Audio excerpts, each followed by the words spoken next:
Boa noite, irmãos. Bem-vindos ao nosso culto de quinta-feira. Hoje, de acordo com a planificação, nós deveríamos ter um tempo especial em que lembraríamos a última ceia do Senhor Jesus Cristo e nós, apesar de não podermos estar juntos, ainda assim gostaríamos de lembrar, olhando para a Palavra de Deus, os eventos que ocuparam aquela noite o Senhor Jesus e dos seus discípulos. Esperamos que este tempo seja abençoado para cada um de nós, cada um de vós que vai estar a assistir, e o nosso desejo é que em breve nós possamos estar juntos a partilhar a ceia do Senhor, juntos a louvarmos ao Senhor. Rogamos a Deus que proteja cada família e que possa estar a abençoar cada lar da nossa comunidade e daqueles que nos têm acompanhado e nos acompanham nos diferentes meios de comunicação. Deus convosco, um abraço apertado, que seja para a glória de Deus o tempo que vem de seguida.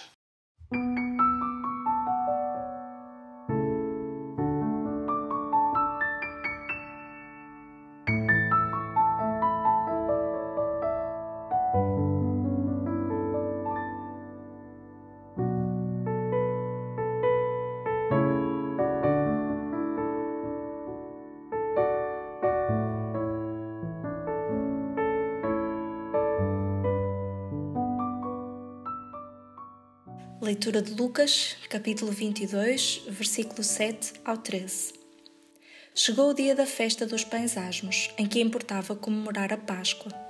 Jesus, pois, enviou Pedro e João, dizendo: Ide preparar-nos a Páscoa, para que a comamos.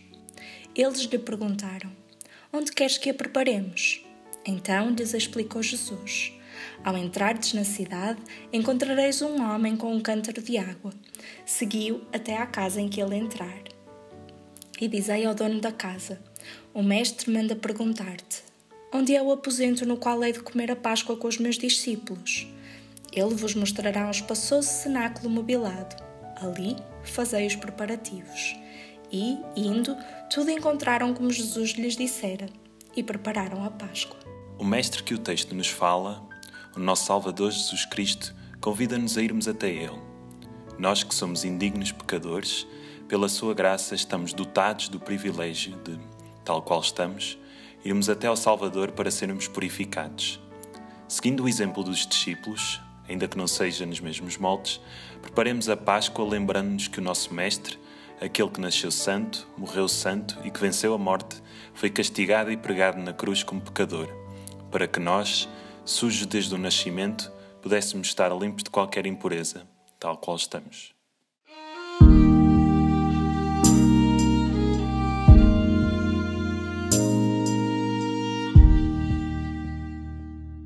Tal qual estou, ó meu Senhor, aceito agora o teu favor, pois sou indigno pecador, ó Salvador, eu venho a ti. Tal qual estou,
Senhor Deus, obrigada.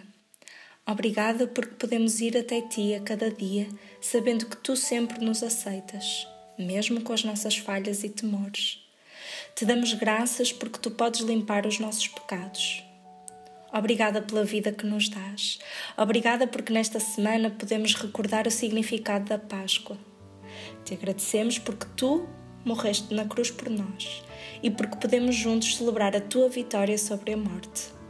Graças te damos porque Tu és infinitamente bom e porque nos dás a cada dia tudo aquilo que precisamos. Te agradecemos pelo Teu amor incomparável. É no nome de Jesus que nós oramos. Amém. Lucas 22, 14 a 20. Chegada a hora, pôs-se Jesus à mesa e com ele os apóstolos, e disse-lhes: Tenho desejado ansiosamente comer convosco esta Páscoa antes do meu sofrimento. Pois vos digo que nunca mais a comerei, até que ela se cumpra no reino de Deus. E tomando um cálice, havendo dado graças, disse: Recebei e reparti entre vós. Pois vos digo que de agora em diante não mais beberei do fruto da videira, até que venha o reino de Deus. E tomando um pão, tendo dado graças, o partiu e lhes deu, dizendo: Isto é o meu corpo, oferecido por vós. Fazei isto em memória de mim. Semelhantemente, depois de cear, tomou o cálice, dizendo: Este é o cálice da nova aliança no meu sangue, derramado em favor de vós. Ora, muito boa noite. É um prazer para mim hoje, nesta quinta-feira da Semana Santa, dirigir-me à igreja. E quero, deste lugar, aqui da minha casa, onde estou confinado, enviar uma saudação calorosíssima, intensa, a todos os membros da nossa igreja, às suas famílias, às crianças, aos adolescentes, aos jovens, aos adultos e também aos mais velhos, no grupo dos quais eu me incluo. Gostaria também de recordar e de enviar uma especial saudação à Alina. A Alina deu à luz uma menina, uma Lara, e nós nos sentimos muito felizes por ela, pelo Hugo, pela sua avó Valentina, pela sua irmã Cristina e todos os outros familiares. E nos sentimos felizes como sendo parte da família alargada desta senhora, desta menina, que nos alegra por isso com este facto tão especial. Gostaria também de recordar, e que deve estar nas nossas orações, as outras grávidas. Nós temos pelo menos mais 4 grávidas na nossa igreja e elas precisam das nossas orações e precisam do nosso interesse e elas precisam de sentir a presença do Senhor, até porque estão a viver uma época muito complicada e tudo isto pode ter alguns efeitos, enfim, na dimensão emocional e psicológica destas nossas irmãs, mas para elas também uma saudação muito especial, bem assim como para os nossos mais velhos e doentes, para que o Senhor possa ser também com eles. Hoje é quinta-feira da Semana Santa. A quinta-feira da Semana Santa foi um dia muito especial no ministério do Senhor Jesus. Ele estava nas vésperas de ser preso, de facto estava nas vésperas de ser traído, de ser negado, de ser preso, de ser condenado, de ser crucificado. É um dia muito especial para ele, como nós vamos verificar na leitura de alguns textos da Escritura. Mas deve ser também um dia muito especial para nós, para refletirmos, ponderarmos em tudo aquilo que acontece naquele dia e em que é que essa ponderação nos ajuda a viver o nosso dia, particularmente o dia de hoje. O Senhor Jesus nos fala através da sua palavra. Eu gostaria de ler alguns textos convosco. O primeiro encontra-se em João, no capítulo 1, versículo 1 e seguintes. João, Evangelho segundo João, capítulo 1, versículos 1 e seguintes. Nós lemos: No princípio era o Verbo, e o Verbo estava com Deus, e o Verbo era Deus. Ele estava no princípio com Deus. Todas as coisas foram feitas por intermédio dele, e sem ele, nada do que foi feito se fez. A vida estava nele, e a vida era a luz dos homens. A luz resplandece nas trevas, e as trevas não prevaleceram contra ela. O Verbo estava no mundo, o mundo foi feito por intermédio dele, mas o mundo não o conheceu. Mas o Verbo se fez carne e habitou entre nós, cheio de graça e de verdade, e vimos a sua glória, glória como do unigênito do Pai. E a todos quantos receberam este Verbo, deu-lhes o poder de serem feitos filhos de Deus, a saber, aos que creem no seu nome. Podíamos ficar por aqui muito tempo, mas eu só queria dizer-vos que este Jesus, que neste dia, nesta quinta-feira, está com os seus apóstolos, num momento de grande tristeza, de grande angústia,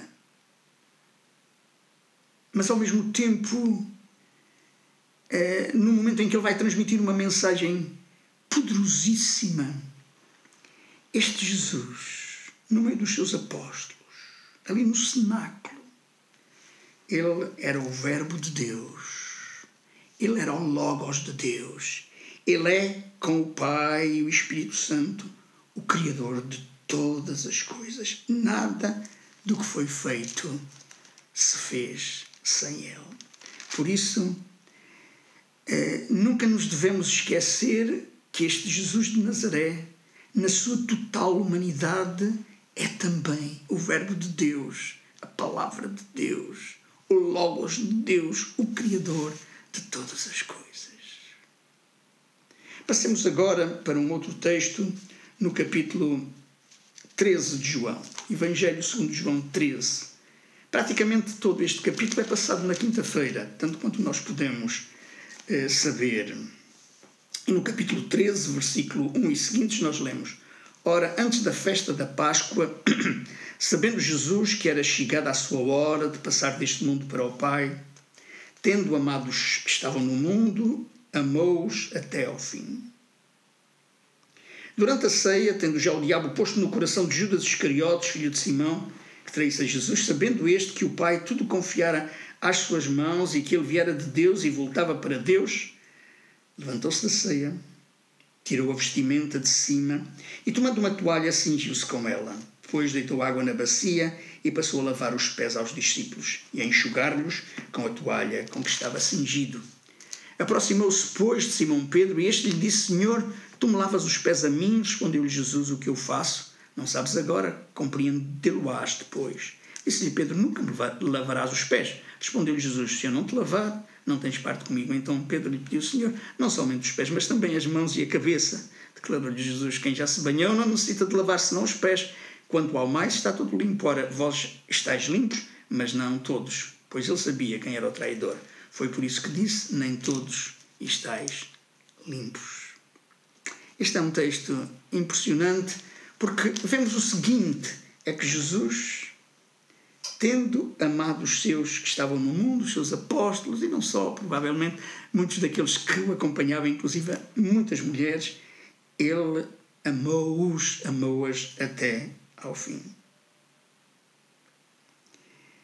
E nós vemos neste texto que ali estava Jesus de Nazaré, num momento crucial da sua experiência, no fim do seu ministério terreno, na consciência que o Pai tudo lhe confiara, tudo pusera nas suas mãos, como lemos no versículo 3, e que ele viera de Deus e voltava para Deus. E, no entanto, tendo esta consciência, ele se vai humilhar, ou melhor, ele vai dar uma lição de grande humildade ao lavar os pés aos seus apóstolos. Estamos nos últimos momentos da vida humana de Jesus, antes de ser preso. Estamos naquele momento em que todas as atitudes, todas as palavras de Jesus têm um significado profundo e uma lição fundamental para todos nós. E esta ideia da humildade é fundamental. a liderança cristã, os cristãos, têm de ter uma atitude de liderança serva, uma total disponibilidade para servir os outros. E é aí, nessa disponibilidade, na presença do Espírito Santo e do amor, que nós devemos realizar o nosso trabalho. Mas o Senhor Jesus vai dizer mais qualquer coisa. Durante este tempo especial, em que Ele institui também a ceia do Senhor, Ele dá uma outra grande lição que eu tantas vezes tenho repetido e que é um dos textos fundamentais na minha pregação e na minha proclamação do Evangelho. Porque eu acho que sem nós compreendermos bem o que este texto nos diz, nós não compreenderemos o essencial da mensagem cristã. Nós lemos no versículo 31 do capítulo 13, quando Ele saiu, disse Jesus: agora foi glorificado o Filho do Homem e Deus foi glorificado nele. Se Deus foi glorificado nele, também Deus o glorificará nele mesmo e glorificará-lo-á imediatamente. Filhinhos, ainda por um pouco estou convosco. Buscar-me-eis, e o que eu disse aos judeus também agora vos digo a vós outros: para onde eu vou, vós não podeis ir. Um novo mandamento vos dou, que vos ameis uns aos outros, assim como eu vos amei. Que também vos ameis uns aos outros. E nisto conhecerão todos que sois meus discípulos, se tiverdes amor uns aos outros. Ora, aqui está uma lição de humildade ao lavar os pés aos seus discípulos e uma grande mensagem para todos nós. Uma mensagem que deve ressoar, que tem ressoado felizmente através dos séculos, mas que deve ressoar com uma força especial nos dias de hoje. O Senhor Jesus dá um novo mandamento. Para além dos 10 mandamentos que foram entregues a Moisés quando lhe entregou a lei, o Senhor Jesus agora nos dá um novo mandamento. E esse mandamento é que nos amemos uns aos outros. Havia o grande mandamento já, amar a Deus sobre todas as coisas e ao próximo como a nós mesmos. Mas o Senhor Jesus quer enfatizar que é necessário que nós nos amemos uns aos outros como Ele nos amou a nós. Que também vos ameis uns aos outros. Portanto, quando nós tentamos amar-nos uns aos outros, nas nossas diferenças de personalidade, de caráter, de feitios, nós devemos olhar para Jesus e ver a forma como Ele nos amou e tentar, não pelas nossas próprias forças, mas no poder do Espírito Santo, tentarmos amar uns aos outros como o Senhor Jesus nos amou ao ponto de dar a sua vida por nós, de morrer na cruz do Calvário em nosso lugar. E então, se nós nos amarmos uns aos outros, nós daremos um grande testemunho uns aos outros. Gostaria agora de ler o texto que fala da instituição da ceia do Senhor no Evangelho segundo Marcos. Marcos, capítulo 14. E vamos ler os versículos 17 a 26. Marcos 14, 17 a 26. Ao cair da tarde, foi com os 12. E quando estavam à mesa, lá no cenáculo, e comiam, disse Jesus: em verdade vos digo que um dentre vós, o que come comigo, me trairá. Eles começaram a entristecer-se e a dizer-lhe, um após outro: porventura sou eu? Respondeu-lhes: é um dos 12, o que mete comigo a mão no prato. Pois o Filho do Homem vai, como está escrito a seu respeito, mas ai daquele por intermédio de quem o Filho do Homem está sendo traído. Melhor lhe fora não haver nascido. E enquanto comiam, tomou Jesus o pão e, abençoando-o, partiu e lhes deu, dizendo: tomai, isto é o meu corpo.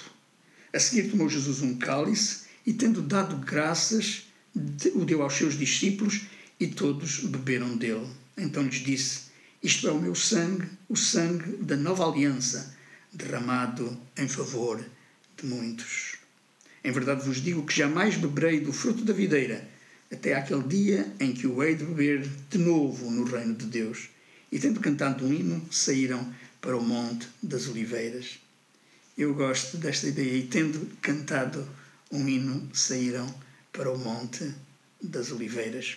Era muito usual na festa da Páscoa os que a celebravam cantar no início os salmos, fundamentalmente o Salmo 113 e seguintes, e depois, no fim da Páscoa, os Salmos 115 a 118. Tendo cantado um hino, saíram para o Monte das Oliveiras. No versículo 32 nós vemos aquele momento tremendo, talvez o momento em que a humanidade do Senhor Jesus surge em toda a sua força. E Jesus se angustia. É esta a narrativa do texto de Marcos. Então foram a um lugar chamado Getsemane, e ali chegados disse Jesus aos seus discípulos: assentai-vos aqui enquanto eu vou orar. E levando consigo a Pedro, Tiago e João, começou a sentir-se tomado de pavor e de angústia. E lhes disse: a minha alma está profundamente triste até à morte. Ficai aqui e vigiai. E adiantando-se um pouco, prostrou-se em terra e orava para que, se possível, lhe fosse poupada aquela hora. E dizia: Abba, Pai, tudo te é possível, passa de mim este cálice. Contudo, não seja o que eu quero, e sim o que tu queres. Voltando, achou-os dormindo e disse a Pedro: Simão, tu dormes? Não pudestes vigiar nem uma hora? Vigiai e orai para que não entreis em tentação. O espírito, na verdade, está pronto, mas a carne é fraca. Aqui está Jesus, nos últimos momentos antes de ser preso, vivendo a traição de Judas, conhecendo a negação que ia acontecer com Pedro. E naquele momento, ele institui, deixa-nos aquilo que é a ceia do Senhor. Não a nossa ceia, não a ceia da Igreja, mas a ceia do Senhor que ele entrega à Igreja, com uma mensagem que é uma mensagem de memória, que é uma mensagem em que o Senhor Jesus procura que nós nunca nos esqueçamos daquilo que é o centro da nossa fé, daquilo que é o centro da mensagem cristã, aquilo que é a cruz de Cristo. E ele, para que nós nos lembremos, semana após semana, mês após mês, ano após ano, século após século, ele diz: olha, temos aqui este pão que simboliza o meu corpo, que é partido por vós. Temos aqui este cálice de vinho que simboliza o meu sangue, que é derramado por vós. E quero que, quando comerdes este pão e beberdes este cálice, não vos esqueçais que celebrais aquele momento fundamental quando Deus, em Jesus Cristo, foi crucificado. Quando viveu dos momentos mais terríveis em dor física e em dor psicológica ou emocional. Quando foi ridicularizado, quando foi ofendido, para que nós possamos ter vida e vida eterna e vida abundante. Às vezes perguntam-me porquê é que Deus permite o sofrimento, a dor, sendo um Deus de bondade. Não há uma resposta para esta pergunta. Um dos maiores teólogos do século XX disse que está escondida na incompreensibilidade da própria divindade, do próprio Deus. Mas há uma resposta, e a resposta encontra-se na cruz de Cristo. Ali está, naquele momento, Deus sendo crucificado na pessoa de Jesus de Nazaré, bem humano. E é naquele momento quando o Senhor Jesus clama: meu Deus, por que me abandonaste? É nesse momento que as nossas dores, o nosso sofrimento se encontram com as dores e os sofrimentos de Jesus. Ninguém entende. Eu não entendo, nem nunca entenderei porque é que foi necessário que Jesus, Filho de Deus, o unigênito de Deus, sofresse o que sofreu. Mas quando eu, no meu sofrimento, ou quando eu tento entender o sofrimento do ser humano e da humanidade, em tantas circunstâncias trágicas, eu acho que nós nos podemos encontrar com o grito de Jesus na cruz, quando ele diz: meu Deus, meu Pai, por que me abandonaste? E nós sabemos que não há abandono, porque o Senhor Jesus logo a seguir diz, está consumado. E nós sabemos que tudo termina com a ressurreição, porque ao terceiro dia a morte foi vencida e o Senhor Jesus ressuscitou. Aleluia. Eu gostaria de vos dizer que para mim a ceia do Senhor, este memorial, esta ordenança que nos foi deixada, é o centro da nossa fé, o momento fundacional daquilo que é o cristianismo, daquilo que é a fé cristã, daquilo que é a história da salvação, em última análise. E que nós devemos sempre, com uma enorme reverência, tomar parte neste memorial, recordando que todo o amor de Deus se encontra neste episódio, que significa a sua dádiva por nós na cruz do Calvário, que significa que nós não temos mais que pagar o preço de fazer qualquer coisa para a nossa salvação, porque Ele assumiu todo esse preço, toda essa dor, toda essa responsabilidade, para que nós tenhamos vida eterna, para que nós tenhamos vida abundante. Mas a mensagem da ceia do Senhor é também uma mensagem de esperança, porque Ele diz que jamais beberei do fruto da videira até aquele dia em que o hei de beber de novo no reino de Deus. Ele diz que voltará novamente. E é por isso que nós temos belíssimos hinos que nos falam de que Jesus um dia voltará. Como aquele, quando Cristo sua trombeta lá do céu mandar tocar. Não vou contar mais, mas só para vos dizer que todos estes hinos nos apontam para aquele momento de glória, quando será grande glória para mim, grande glória para nós, para a sua igreja, porque o Senhor Jesus realizou a obra que nos trouxe a salvação e que nos trouxe uma nova esperança, uma nova certeza. Nestes tempos tão especiais que vivemos, de tanta dúvida, de tanta incerteza, de total imprevisibilidade, não nos esqueçamos que o Senhor nosso Deus é o Deus que tem tudo em controle. Nós podemos não entender e não entendemos. Como é que nós podemos penetrar na mente de Deus? Mas podemos confiar inteiramente de que Ele tem o mundo e nos tem a nós e tem a sua igreja e que, repetindo aquilo que já disse, as portas do inferno não prevalecerão contra a sua igreja e os céus e a terra passarão, mas as minhas palavras, diz o Senhor Jesus, continua a dizer-nos hoje, não hão de passar. E nesta quinta-feira tão especial, quando o Senhor Jesus vive a traição de Judas, a nega de Pedro, a fuga dos seus apóstolos cheios de medo, quando ele se angustia diante do Pai, neste momento, ele deixa-nos uma última grande lição a todos nós. Ele disse a Pedro, vigiai e orai para que não entreis em tentação.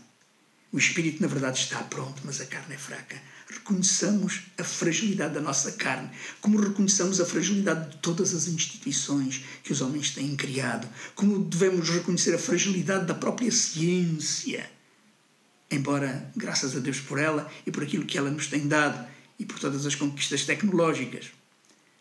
Mas, em última análise, não nos esqueçamos que não é na nossa carne, é através das nossas possibilidades, das nossas capacidades que nós conseguiremos, mas é numa total confiança e disponibilidade para acreditar que Deus é Senhor, que Deus é soberano e que Ele tem e continuará a ter, hoje e sempre, o mundo nas suas mãos. Amém e amém. Vamos agora ter a oportunidade de cantar aquele lindo hino, Pão da Vida, Pão do Céu.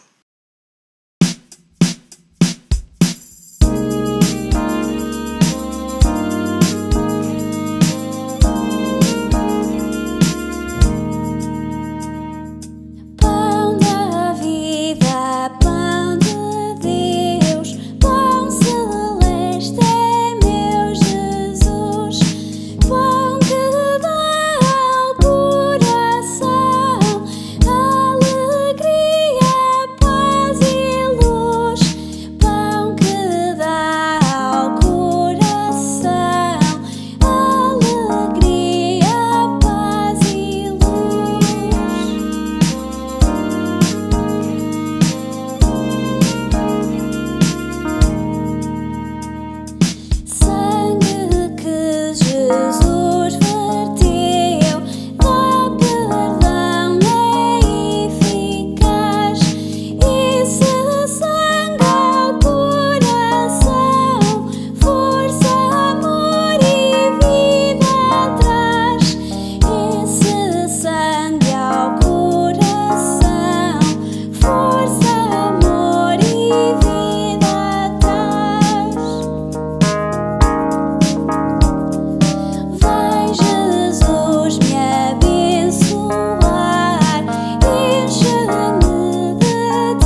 Pai, quero levar até Ti a nossa Igreja.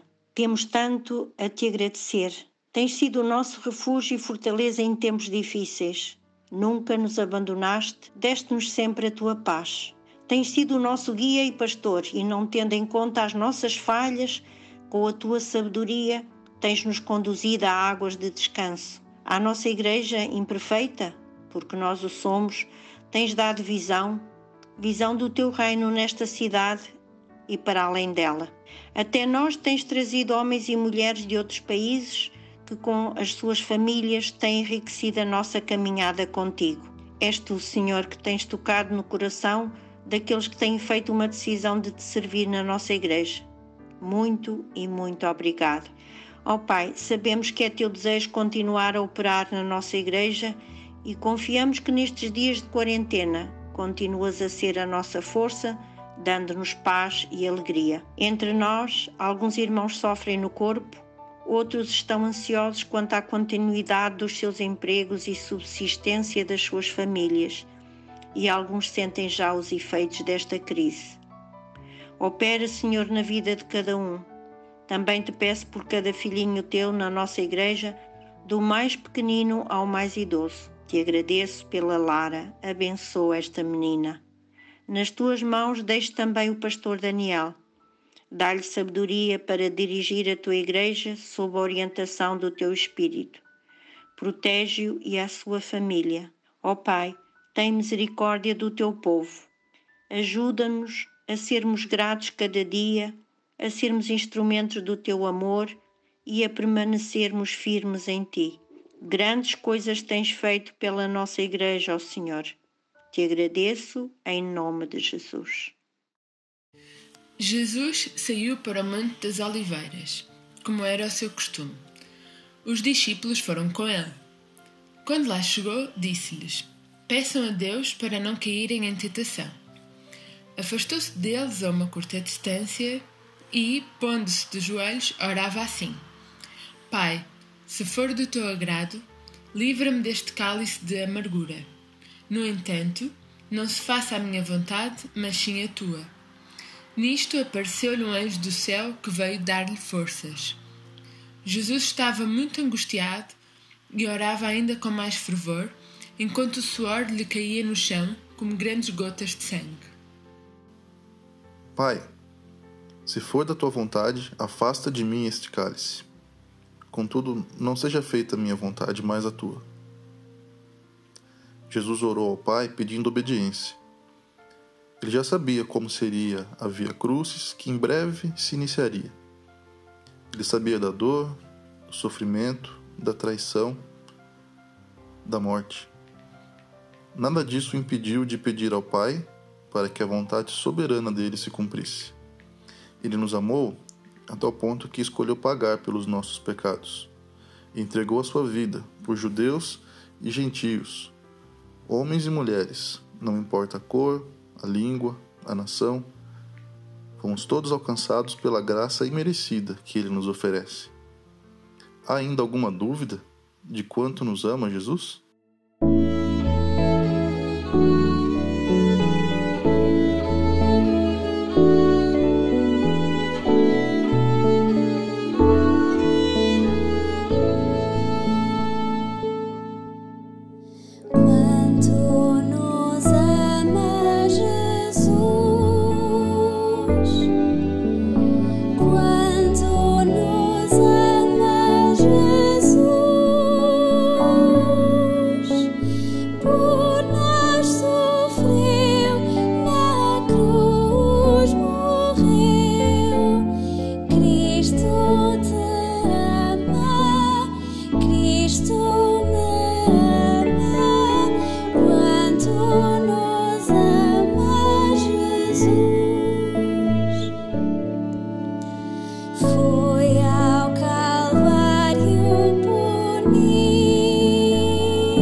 Cristo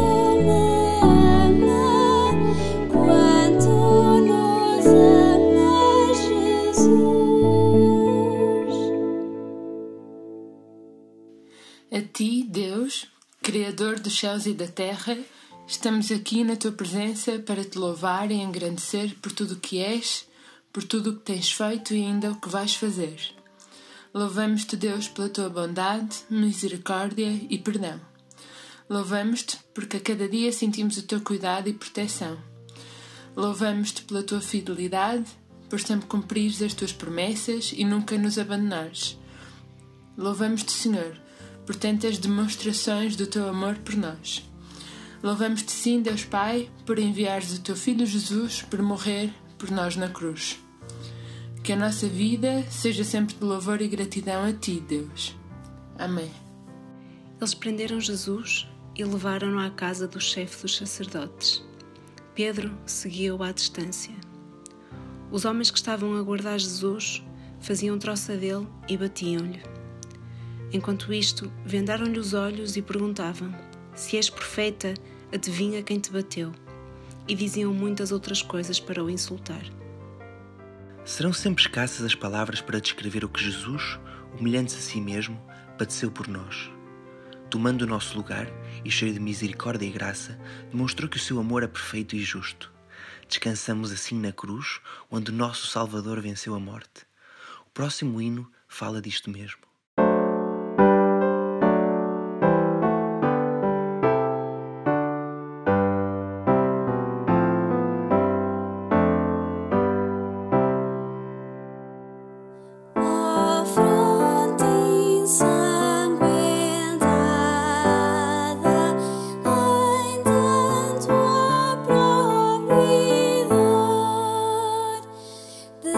Espinhos coroa.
Agradecemos por te fazeres presente no meio de nós, sabendo que na tua presença é o melhor lugar para se estar.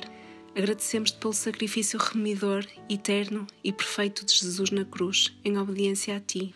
Obrigado porque através da sua vida humana perfeita, do seu sofrimento e morte e ressurreição, podemos ter acesso a ti. Ajuda-nos hoje e todos os dias a fixar as nossas mentes e corações em ti. E enquanto o fazemos, dá-nos mais a tua alegria, esperança e paz. Ajuda-nos a valorizar a tua palavra, expondo-nos a ela constantemente. Que o trono do nosso coração seja teu. Agradecemos-te e louvamos-te por todas as coisas. Em nome do teu Filho Jesus, nós oramos. Amém.